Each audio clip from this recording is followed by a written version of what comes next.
And now it's time for Healing from Within with your host, Tony Valen.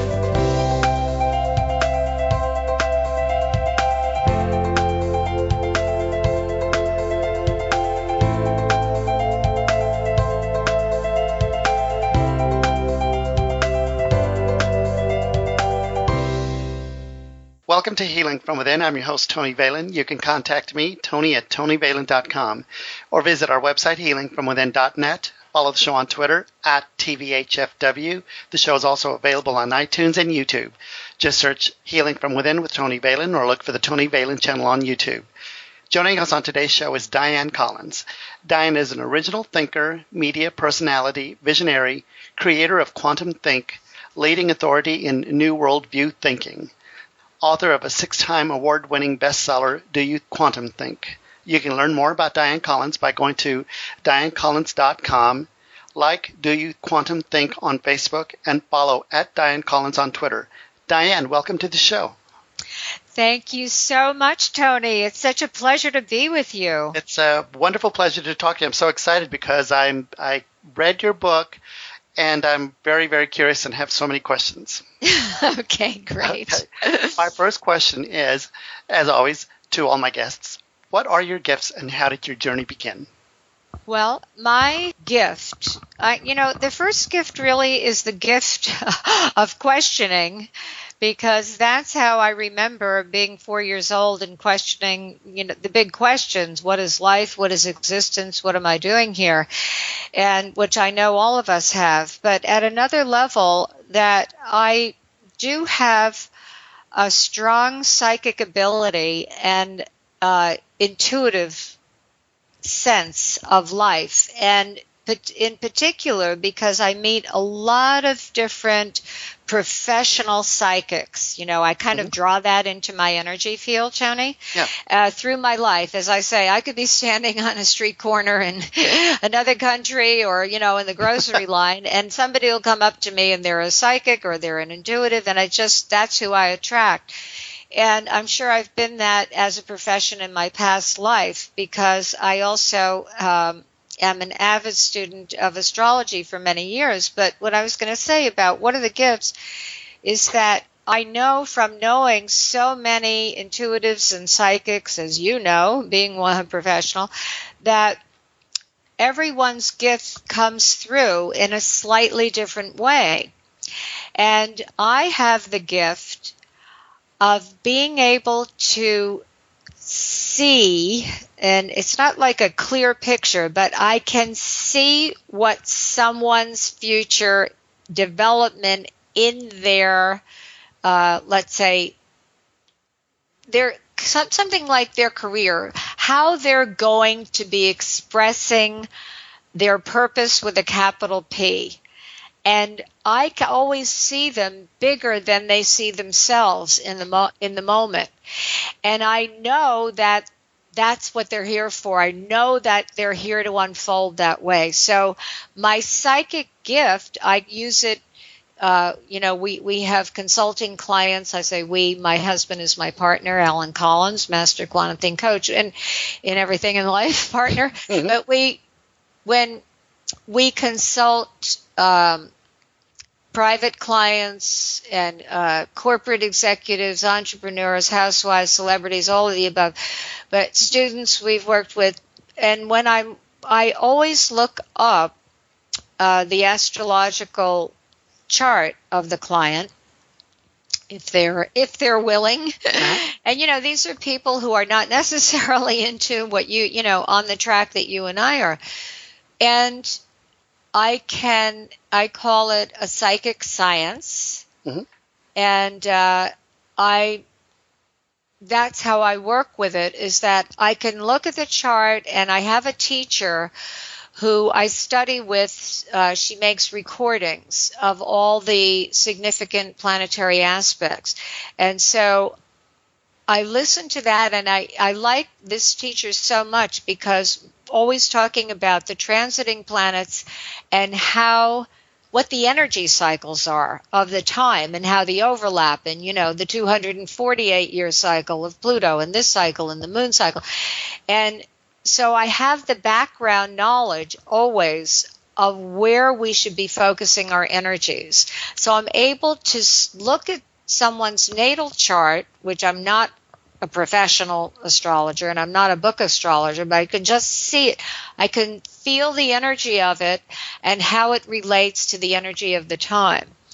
And I can see the bigger picture, like being able to put together, which you read my book so you know, but so many details of how have we as a humanity developed, especially in consciousness. How does that play out? How does that outpicture in the world?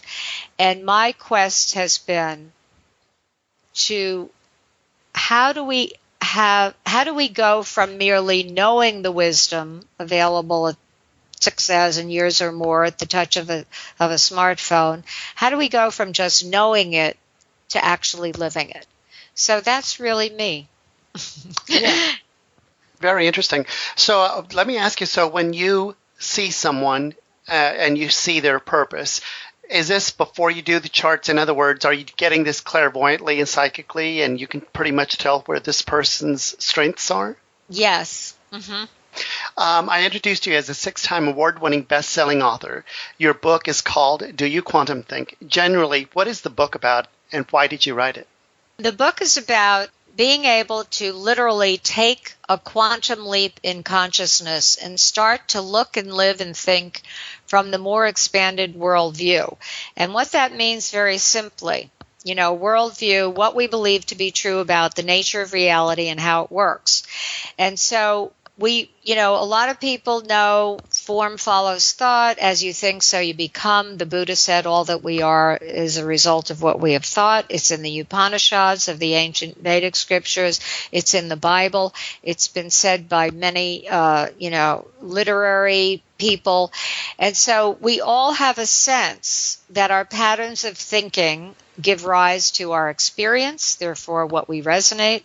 It gives rise to our actions, and therefore all of our results, interstate, relational results, communications with others, and outer results, houses, money, and cars.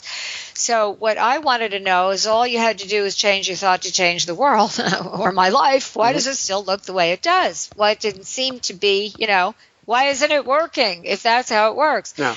And so I discovered, and this is what my book distinguishes, that we're in a quantum age.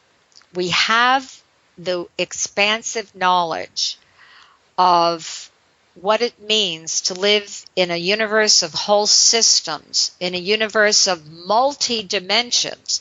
Yet, as a humanity, for the past 400 years, we have been conditioned by the industrial age worldview, and this is what our institutions are born of, and that said only physical matter is real, what you can glean with your ordinary 5 senses.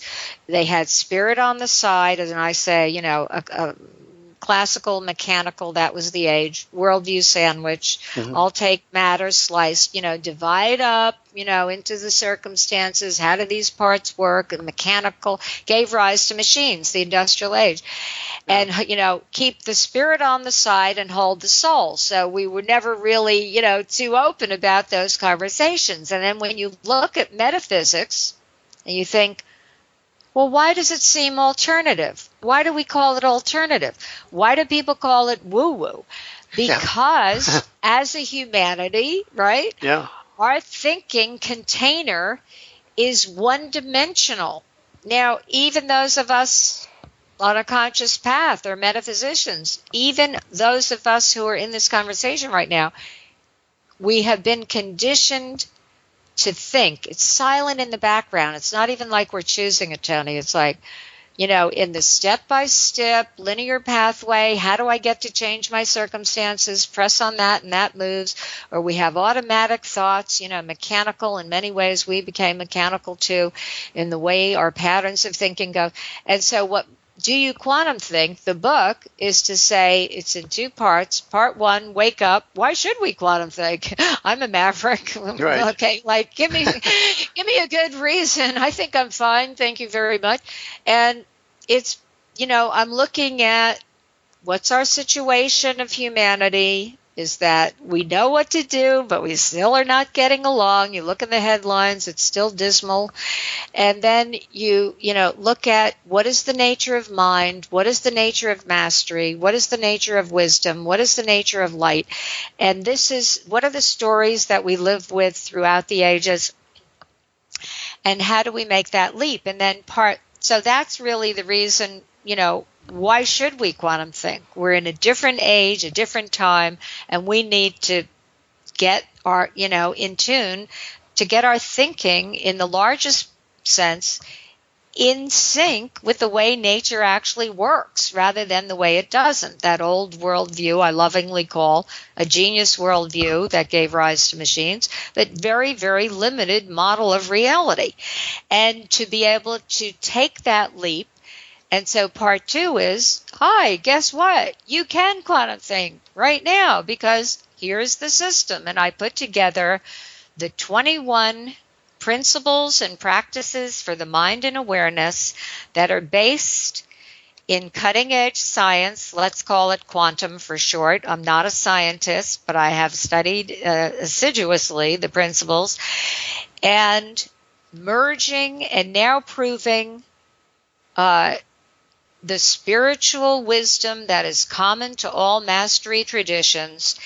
And my little part is making it practical and integrated in us in everyday life. So that's the idea.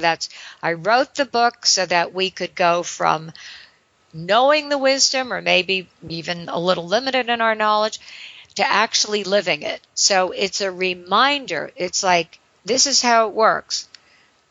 You connect to your own awareness as you read. So as you're reading, and I'd like to know, Tony, whether you experienced this, because you said you read it, of course, that I'm not telling people something you don't already know at some level of your being or in some way are connected to it, because we're all in this giant, right, intelligent energy conscious field that we're surrounded by and part and parcel of. So we can connect like the internet into any aspect. That's how psychic ability works, right? Yeah. You're connecting in to whatever those coordinates are. And so what I was saying is that, what was I saying? Is that as you read, you're connecting to that wisdom, that knowledge, that intelligence that is already a part of you. And you're bringing it into your present moment awareness in such a way that you're actually giving yourself an experience of it in your awareness. And its experience integrates. So that's the intent of the book. It's not information. It's not, right. I know you're going to ask me about the know-it-alls, but it's not information like, oh, here's more information. Let me just, what did she say? Right. Quantum, no, it's you give yourself an experience and then it becomes natural. So it's like a vortex.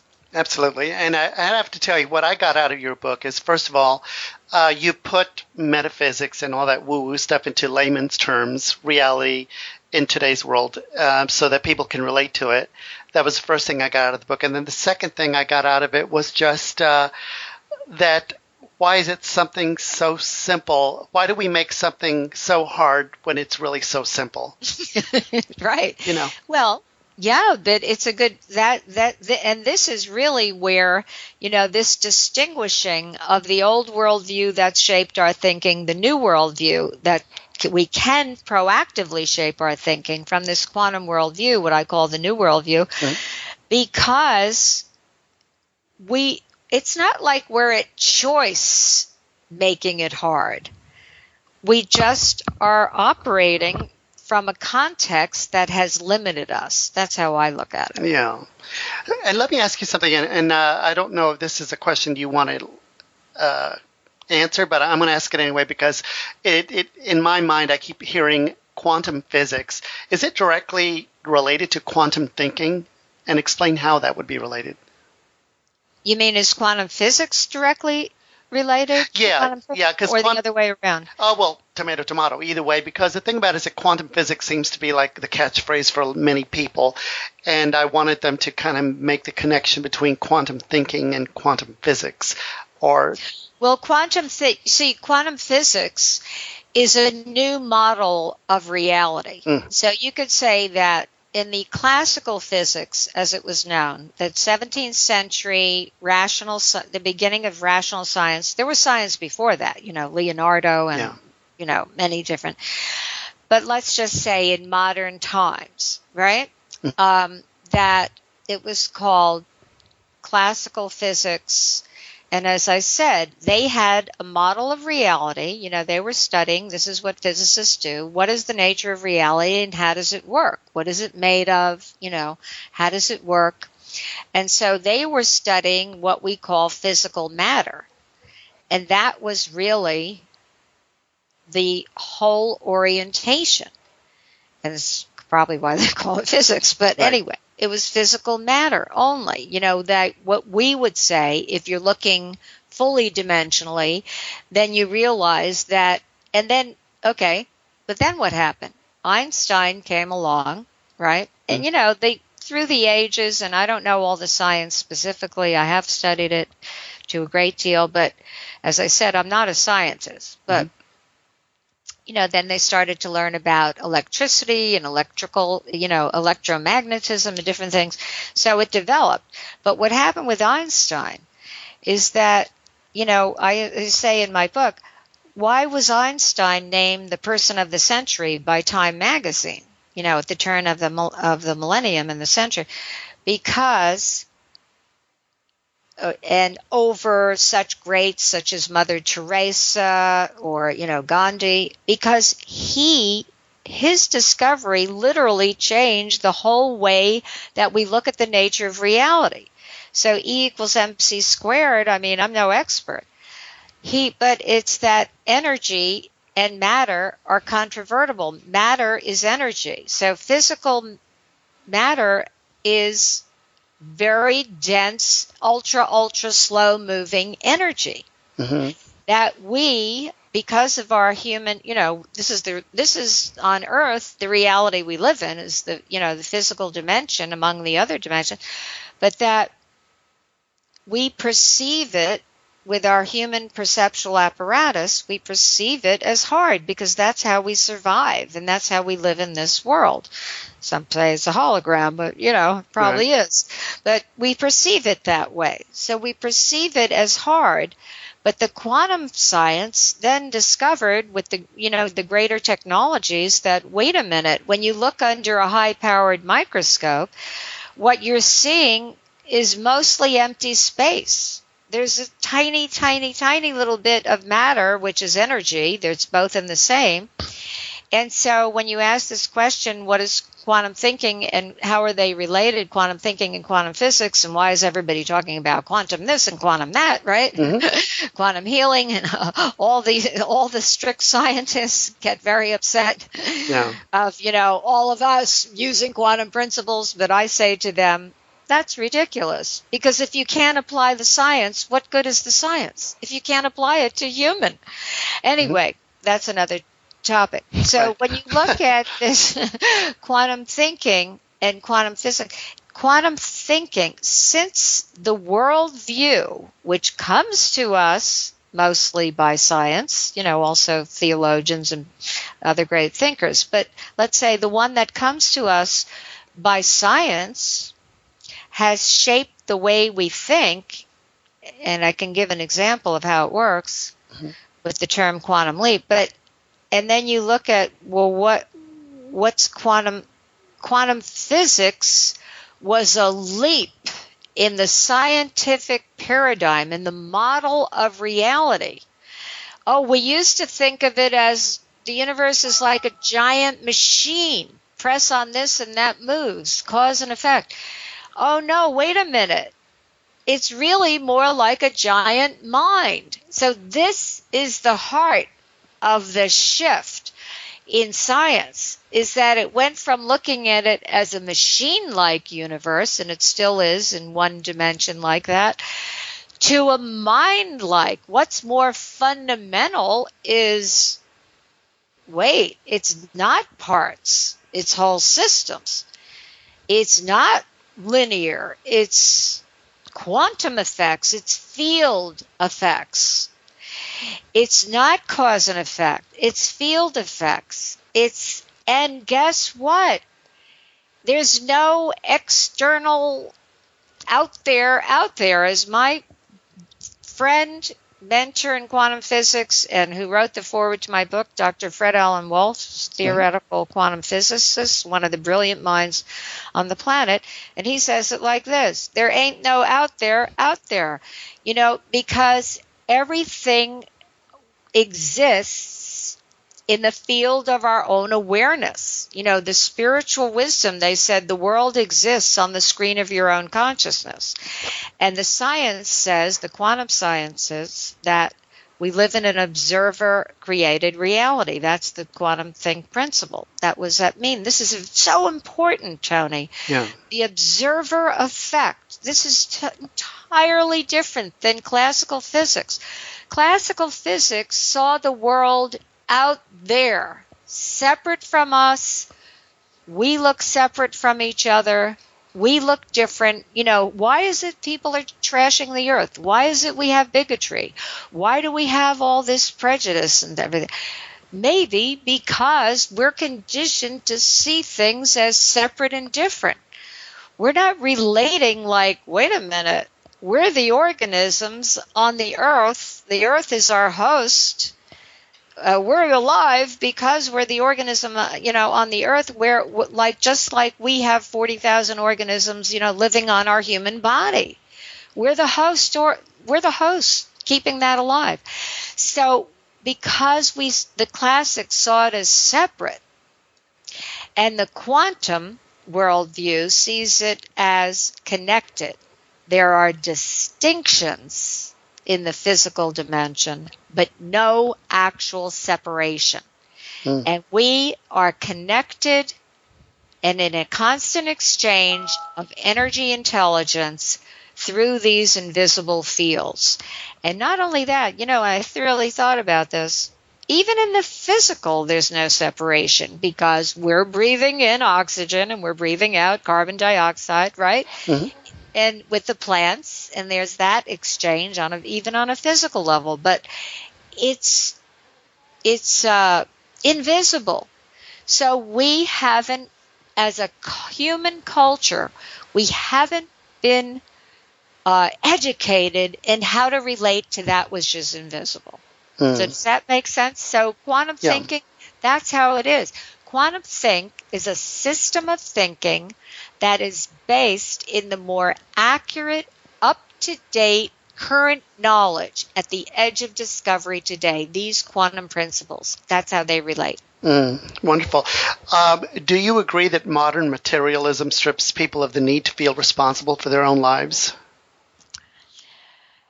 I think that it does, because you don't understand these effects, these mind-to-mind and mind-to-matter effects.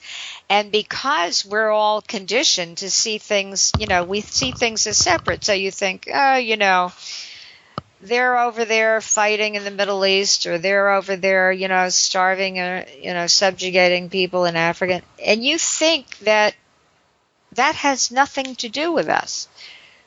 However, it does. I'm not saying, we're here to save the world. We're here to be, I believe, we're here to become masterful beings. Mm-hmm.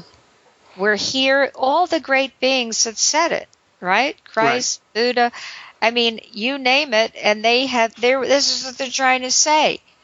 You can do what I do and more.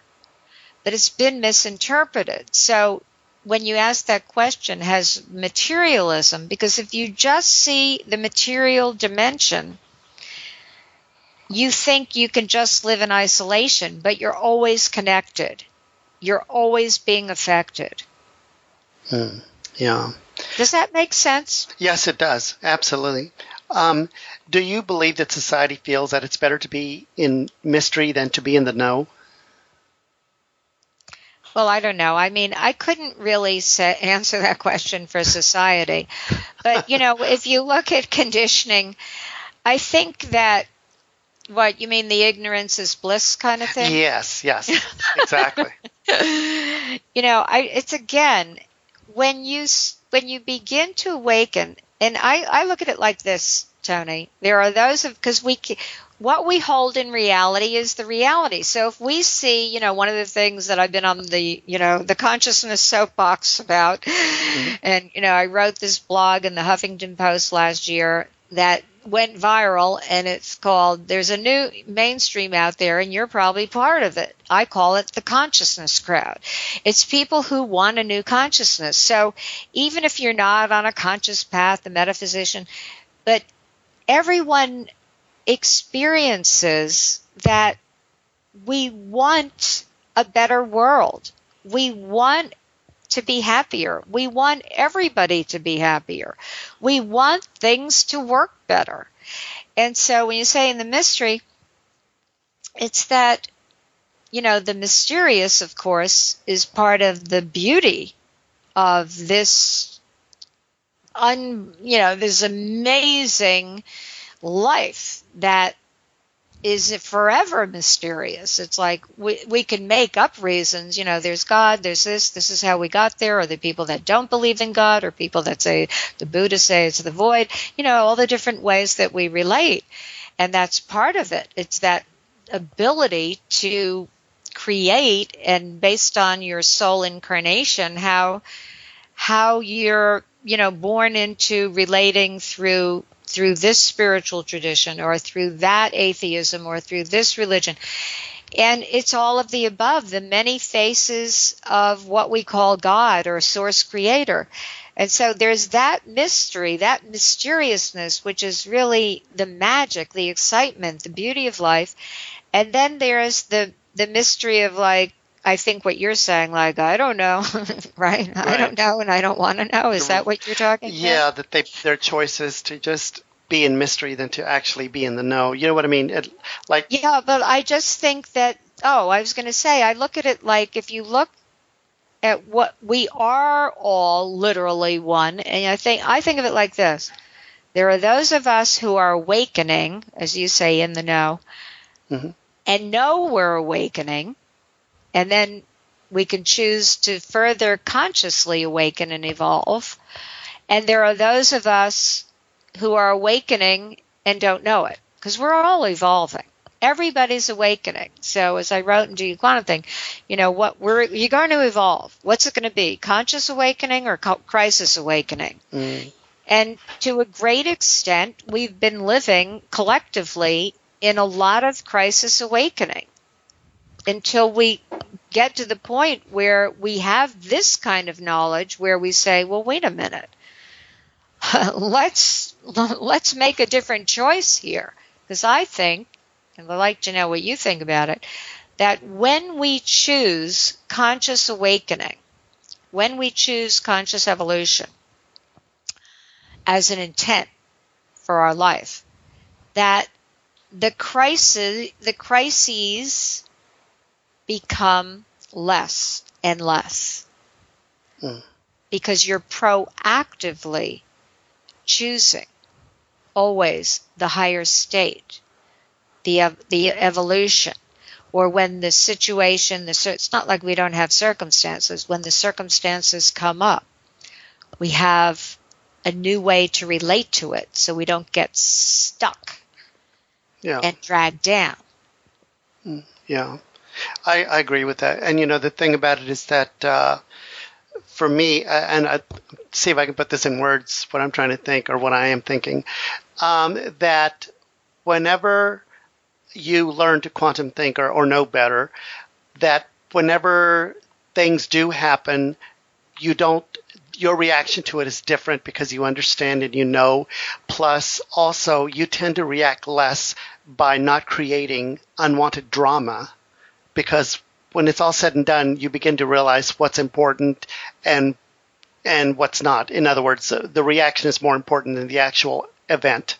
What do you think of what I just said? Does that make sense? Absolutely. Exactly. Brilliant.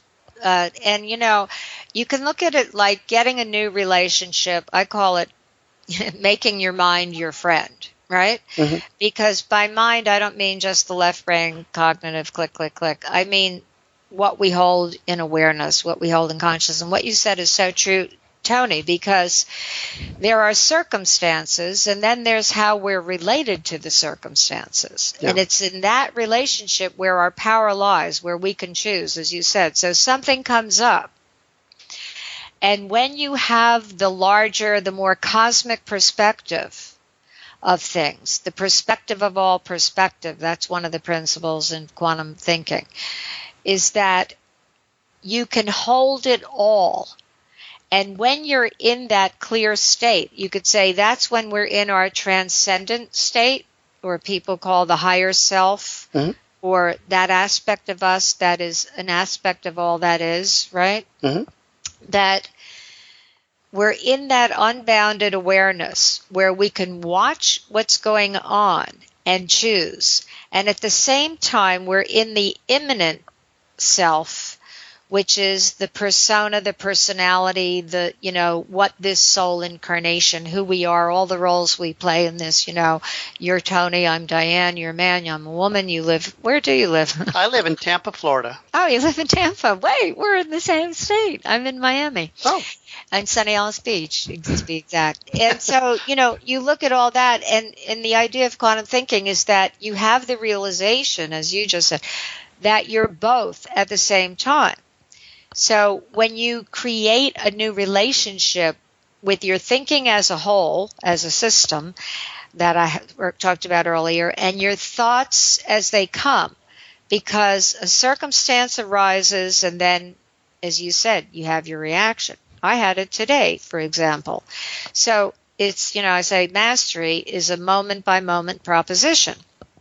It's not like you have to monitor every single thought when you're living in this, whole new framework for how you relate to the world. But what happened is we're building a website, not me personally, but I hired someone mm-hmm. to build a website that will host our audio program, Quantum Think audio program, the 10 distinctions, fundamental distinctions, the core distinctions of the 21. And my husband and I are partners. I don't know if I mentioned that. Dianne Collins, Master Quantum. I think I did mention it. Mm-hmm. And so he's like in a hurry, like, let's get this done.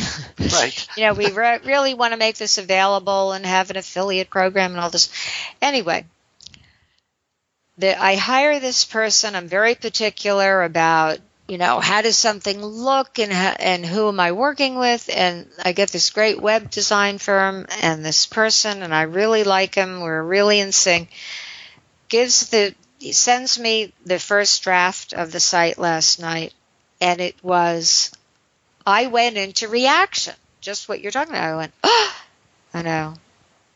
Oh, no, he didn't really get me. I thought he did, but maybe he didn't. Otherwise, he wouldn't have done this. And what am I going to do? And it was late at night, and Alan said to me, oh, well, look, don't even respond right now. Just, let's go to sleep, and you'll wake up. And I said, why are you telling me not to respond? He said, because you don't want to respond in a reactive moment. Yeah. So I was in what I call in Quantum Think a least action pathway. The most mechanical action, the least consciously awake action, the least creative action, right? Yeah. So when it happens, but when you're quantum thinking, what happens is you immediately shift. So as soon as he said, and I do it on my own too, but as soon as he said, okay, you're in a reaction, I go, yeah, you're right. It's like that's how life becomes. So it's not all a great, perfect panacea with, lollipops and, pink ice cream. It's that you see it immediately and you're in your higher awareness state. So I've developed. So what happened is then I thought, you're right. Went to sleep, I woke up, I examined it again, and I see it from an entirely different perspective, because one of the practices is, how can we have this work? So when you're looking in this more cosmic perspective, instead of seeing an isolated incident like that, and then throwing out, saying, oh no, I can't use this, I'll have to get somebody new, start it all over, it's seeing it. And Alan reflected it back to me. He said, just hold the intent that it's all working for the best, even though in this tiny moment it doesn't look good. And this is what happens also, Tony, in relationships, right? People get divorced over these things. Partnerships break up because one incident. And this is how the old worldview taught us, without us knowing it, to see life in parts, in increments, instead of from the whole. When you see from the whole and you realize, oh, this is just one little argument with my husband. But the bigger commitment is that our marriage is working. Yeah. And we love our relationship. So this one little incident, even though, we can't stand each other in that moment, we know we can shift out of that. What's the difference between ordinary thinking and quantum thinking? Ordinary thinking is drifting back and forth without a distinction for it, and so you're not actually in command of it. Mm. You don't have that kind of higher relationship with your own mind, the faculties of mind and how it works. I use what I call the 5 natural faculties of mind, which we didn't learn in ordinary education. The power of intent, intuition, subtle energy, how to shift it, how to transmute it, how to work with it, tune into it, resonance, how to generate consciously resonant fields so that you're attracting what you want in life, not what you don't want, and meditation, which I consider a natural faculty of mind, not only a practice. So these 5 natural faculties, when you're quantum thinking, you become masterful in utilizing those 5 natural faculties, which we all have, and how they work together so that you're living a masterful existence. Right. Talk about the principles that could make it quick and easy for anyone to live the wisdom of science and spirituality.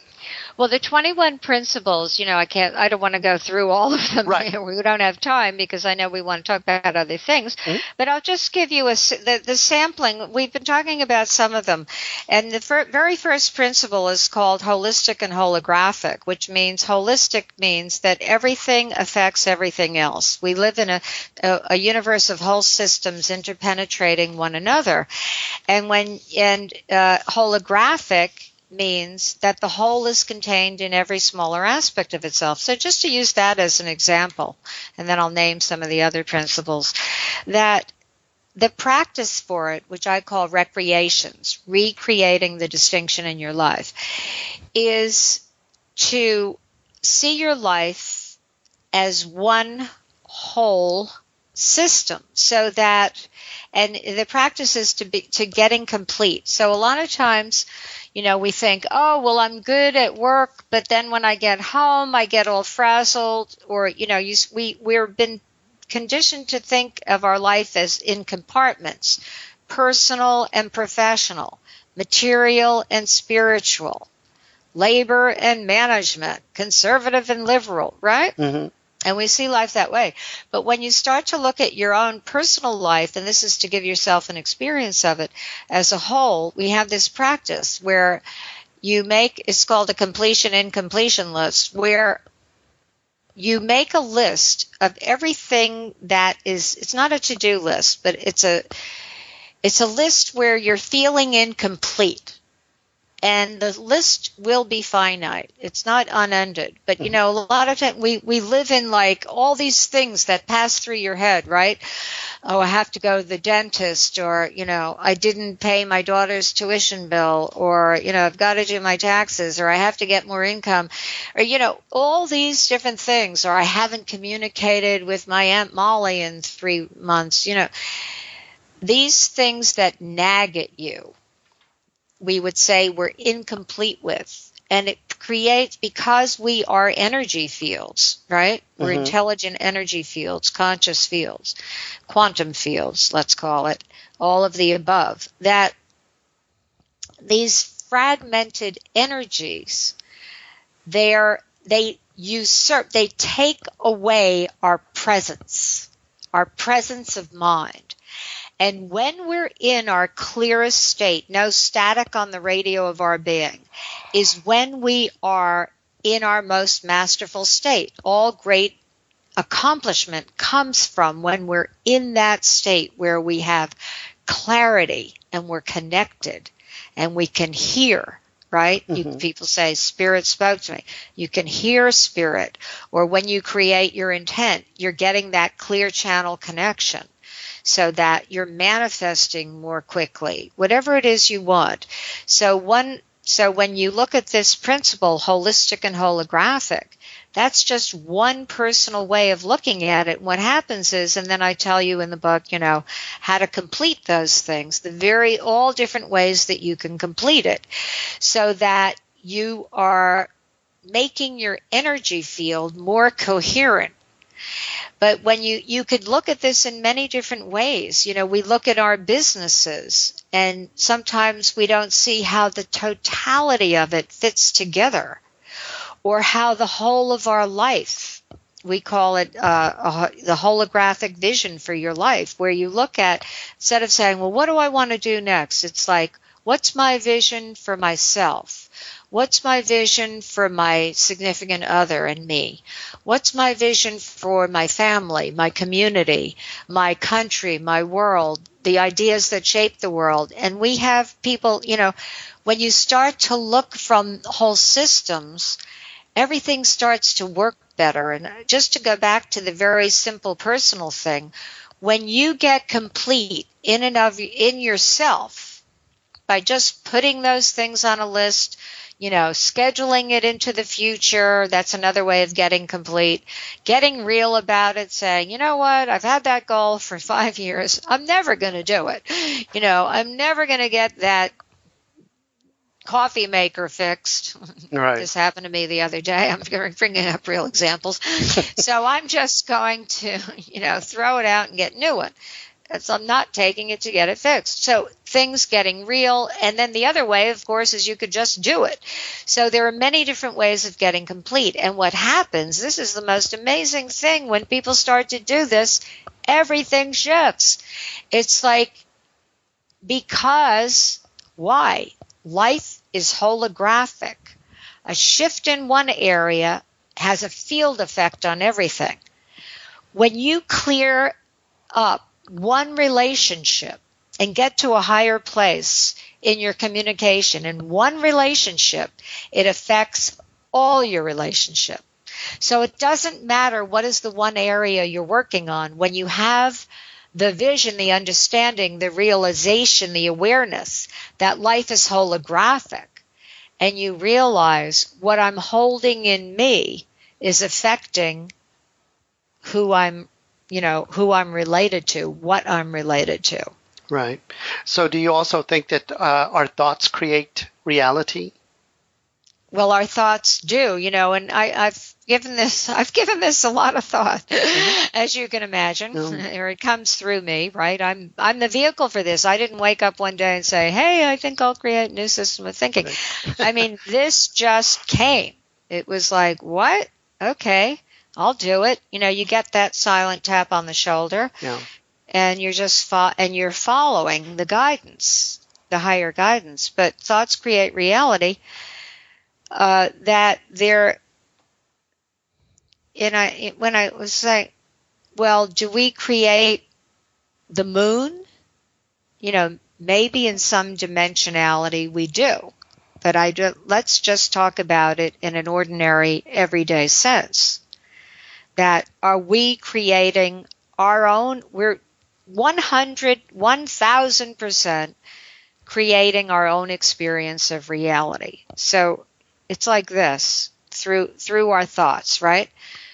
We have a thought because how we relate to the world is through language, through thought, expressed in language. We have a thought. The thought has meaning for us. Either we ascribe it thought or we're just picking up the meaning from whatever. We don't know where, but we have a thought, we give it meaning, and the meaning that we give to our thought gives rise to our experience, to our emotion about it, how we respond or react to that meaning. That is giving us our experience of life. And then when you look in the bigger sense of this, of resonance, how in science, that everything happens through what they call sympathetic resonance, in the same frequency range. Mm-hmm. So you are, and other people in, common terms, they call this the law of attraction. I don't work with that term, but it's similar. But where what you resonate, you will attract. So it all goes back to that mind is the basis. And one of the main activities of mind is thinking. So when people say, no, get out of your mind and get into your heart, even to think about, to have that is a thought. So when I say it like this, your mind is your life and you are not your mind. Your mind is your life because whatever fills your mind, your thoughts, the meanings you give that thought, the response you have to that thought, that is giving you your experience of life right now. Whatever you have in mind right now as you're listening is giving you your experience. And paradoxically, you are not your mind because that's always shifting and changes.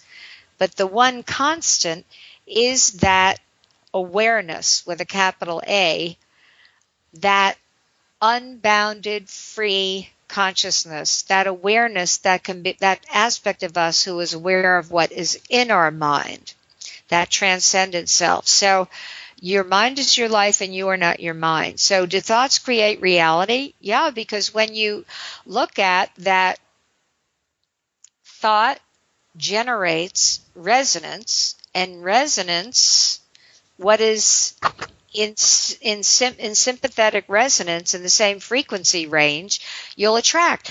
And it sounds technical, Tony, when we're talking about it now, but we do it all the time because you walk into, I always say this on every show, but you walk into a party, right?